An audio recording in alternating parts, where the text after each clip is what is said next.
Hey guys, how's it going? My name is Nias Franklin, but you can call me Nias for short, Nias Franklin. Y bienvenidos de Mexico, okay? I'm talking to you today from Mexico City, Mexico. That's where I reside right now, and I've been residing here for the past 10 years. Mexico is a wonderful, wonderful place. A lot of crime, of course, just like Chirac in Chicago, But, of course, besides all the negative stuff, Mexico is a beautiful place to live. It's a wonderful place, okay, to start a ministry, to grow as a Christian, but also to live and work as a human being as well, okay? Well, the reason why you're here tonight is because I would love to give you my testimony, okay? I grew up at First Baptist Church almost basically all my life. My testimony is a little bit funny, okay? A little bit funny, but it's a really good testimony to hear, so let me share it with you. Well, when I was 13 years old, there was a man named Bill Whitelaw who came to my house, and of course he was, dressed up in his suit, wearing a nice tie and everything, and he knocks on my door, and I answer it, and here's this white guy, really, really tall white guy, at the time he was really tall. He looks at me, he's like, "Hey, how's it going? How's it going? My name is Brother Bill, and I'm from First Baptist Church, and I want to invite you to come to church today because we're going to have, I think it was a festival or some kind, okay, like something like that, going to ride go-karts or do something like that, no? But anyways, he invited us to go, and when my mom asked him, where's the church at? It sounds like a good idea. I would love to go to church with you. My mom asked him, where's the church? And he tells my mom, it's in Hammond, Indiana. And my mom was like, Indiana? You gotta be kidding me. Get out of here. So, of course, the first time she wouldn't let me go. And I was kind of sad. I was kind of upset because, being 12 years old, going to an amusement park sounds like a good idea, especially if you're going to church and then afterwards you're going to an amusement park, no? So, about 6 to 8 months later, my mother and I moved to a different place, and all of a sudden again, just out of the blue, we hear a knock on the door. So I go to the door and I answer it, and I look out the window and I see a guy, really tall, again wearing a suit and tie, looking just like the guy, Brother Bill, that I mentioned before, 8 months ago. And I'm like, is that the same guy? Maybe so, maybe not, I don't know. So I go and open the door, and he's like, "Hey, how's it going?" And he looks at me, he's like, "Wait a minute, don't I know you?" And I said, "I think you do. Aren't you from a church in Indiana?" He's like, Yeah, I'm Brother Bill. And guess what? This time we're going to have goldfish. We're passing out goldfish, and we would love to invite you to come this time. And so I ran upstairs, and I told my mom, "Hey, Mom, guess what? The same guy is here from, way back when.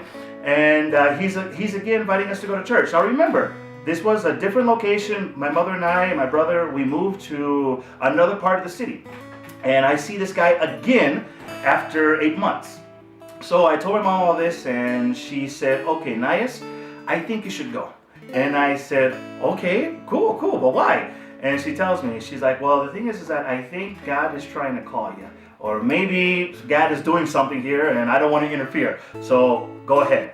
So I told Brother Bill that, of course, everything was good to go for me to go to church the next day. And he was really ecstatic, really excited, And so he comes to pick me up on the bus. And, of course, I met a whole bunch of people that I still keep in contact with by Facebook today that rode with me back when I was 13 at that time, no?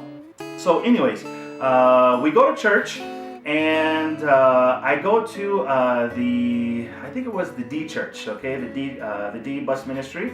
And at the time, a man named Jeff Owens, Dr. Jeff Owens now, he was the pastor. And I remember him so well because when he preached, I've never felt energy from a person like that before. I've never felt like convicted, especially being 13 years old. You're not supposed to feel convicted at that age, but I did.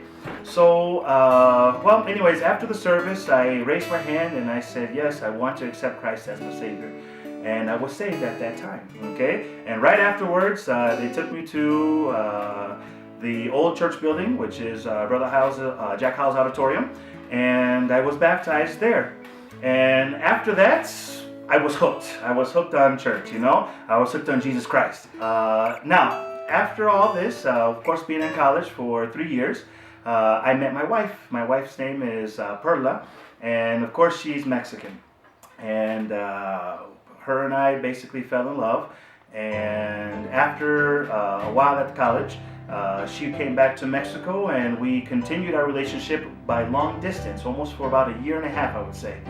And after a year and a half, I came to Mexico, and we were married down here in Mexico. And now, basically, after 10 years, we're still living, and we're still doing very great in our marriage. And of course, we're serving the Lord together. So, you know, God is using me to see people saved here in Mexico, to build a ministry in Mexico, and also to work in Mexico. So I hope my testimony can be used.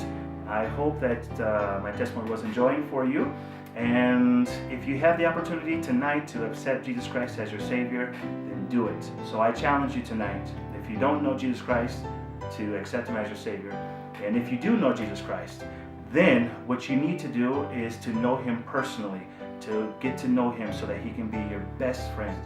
Okay? God bless you, and thank you so much for listening. Bye-bye.